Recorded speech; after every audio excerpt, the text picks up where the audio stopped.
नमस्कार, पंजाब केसरी टीवी में आपका स्वागत है। मैं हूं आपके साथ मंजूर पठान। आज हमारे साथ खास बातचीत करने के लिए मौजूद है हिमाचल प्रदेश की 2 बार की पूर्व शिक्षा मंत्री आशा कुमारी जी। उनसे बातचीत करेंगे। मैम, सबसे पहले आपका स्वागत है। धन्यवाद।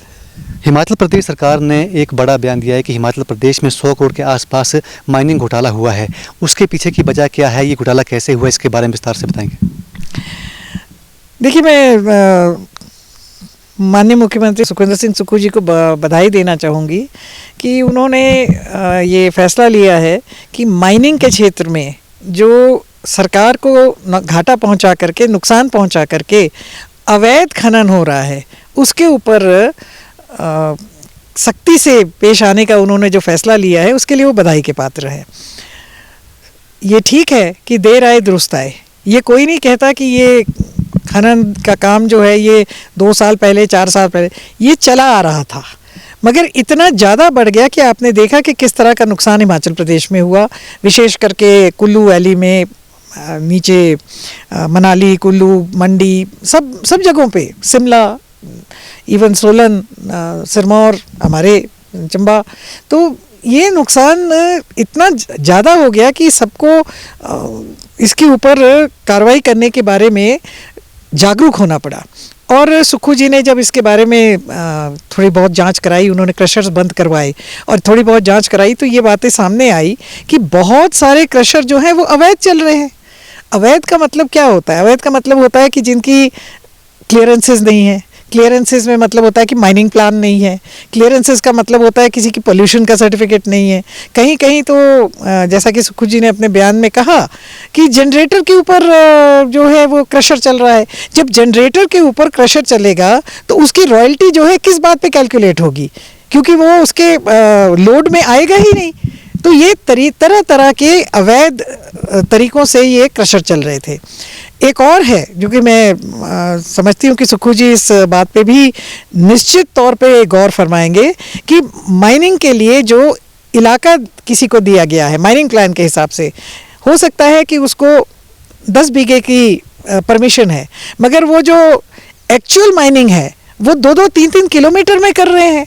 पूरा रावी बेसन है जो उसको ही खनन कर दिया है। पूरा जो ब्यास का बेसन है उसी को खनन कर दिया है। पूरा जो आपका ये सतलज का बेसन है इसको खनन कर दिया है। तो निश्चित तौर पे एक तो पर्यावरण को बहुत नुकसान है, दूसरा रॉयल्टी का नुकसान सरकार को है। अगर जैसा सुक्खू जी ने कहा है और वो इस तरह के कदम उठाते हैं और वाकई वो जो ये अपना उद्योग विभाग है, माइनिंग जिसका हिस्सा है, माइनिंग विभाग जो है उद्योग विभाग का हिस्सा है, माइनिंग डिपार्टमेंट के ऊपर सख्ती से पेश आते हैं। एक तो मैं उनको सुझाव दूंगी कि माइनिंग डिपार्टमेंट की जो खाली पोस्टें हैं उनको, जिसको बोलते हैं, फौरी तौर पे भरा जाए। आखिरकार माइनिंग को रोकने के लिए माइनिंग ऑफिसर्स भी तो चाहिए, माइनिंग को रोकने के लिए माइनिंग गार्ड्स भी तो चाहिए।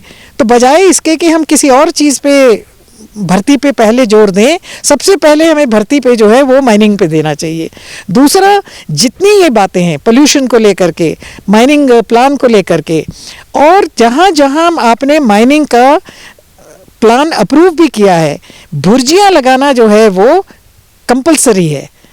मैं चंबा की ही बात करती हूँ। चंबा में जितने माइनिंग के आपके जो लीजेस हैं, एक में भी अगर भुर्जी लगी है तो आप बताएं। ऐसे ही हाल नूरपुर के एरिया में है, ऐसा ही हाल हमीरपुर के एरिया में है, ऐसा ही हाल मंडी के एरिया, यानी पूरे हिमाचल में यही है। फिर उन कानूनों का क्या फ़ायदा अगर उन पे सख्ती से पेश ना आया जाए। तो सुक्खू जी इस बात के लिए बधाई के पात्र है कि एक तो अवैध खनन रुके, पर्यावरण पे थोड़ा चेक हो, और तीसरी बात, जो सरकार को 500-600 करोड़ की रॉयल्टी आ सकती है वो सरकार के खाते में आए। मैम, डलहौजी में भी आपके EWS के तहत कुछ लोगों को मकान दिए गए हैं। सरकार की अच्छी पहल है, कैसे देखते हैं इस पूरे मामले को? मैं समझती हूँ कि इन लोगों को जो EWS में आते हैं हमारे डलहौजी म्यूनसिपल एरिया में, ये EWS की जो स्कीम है ये म्यूनसिपल एरिया, अर्बन एरिया के लिए होती है, और बहुत सारे लोगों ने इसमें अप्लाई कर रखा था। 9 लोग जो हैं वो पात्र पाए गए। कम्प्लीटली जो लैंडलेस होता है, 100% लैंडलेस, उसको ये बेनिफिट मिलता है। इनको अलॉट हुई है म्यूनसिपल एरिया के अंदर ही, म्यूनसिपल कमेटी के एरिया के अंदर ही, और ये उस पर अपना आप घर बना सकते हैं। एंड ये बड़े सालों से लटका हुआ था मसला।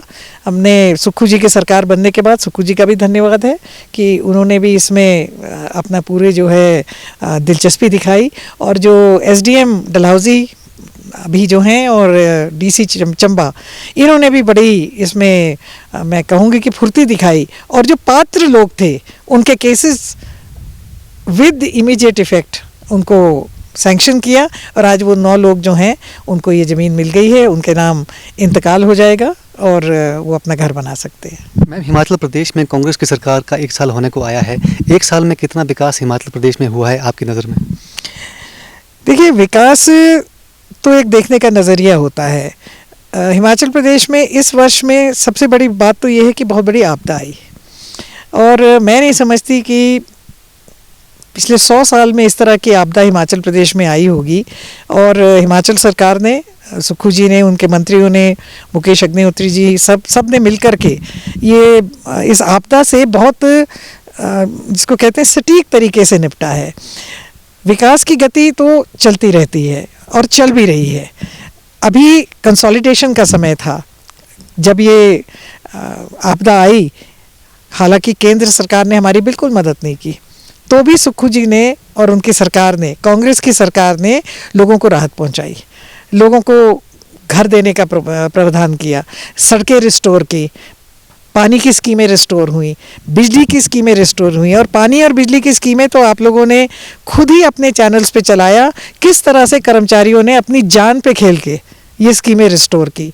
तो मैं समझती हूँ कि ये 1 साल जो है, ये कांग्रेस की किस तरह से हर स्थिति में निपटने का, विकास की गति अलग चली रही है और ऊपर से आपदा से भी हम निपटने में कामयाब रहे, तो ये सक्सेसफुल हमारा साल रहा है। हमसे बातचीत करने के लिए शुक्रिया। तो ये थी हिमाचल प्रदेश की 2 बार की पूर्व शिक्षा मंत्री आशा कुमारी जी, जिनका साफ तौर पे कहना है कि हिमाचल प्रदेश में 1 साल में काफ़ी विकास हुआ है। उसके अलावा जो मुख्यमंत्री फैसले ले रहे हैं वो सख्त फैसले हैं और आने वाले समय में इसके नतीजे भी देखने को मिलेंगे। चंबा से पंजाब केसरी टीवी के लिए मंजूर पठान की रिपोर्ट।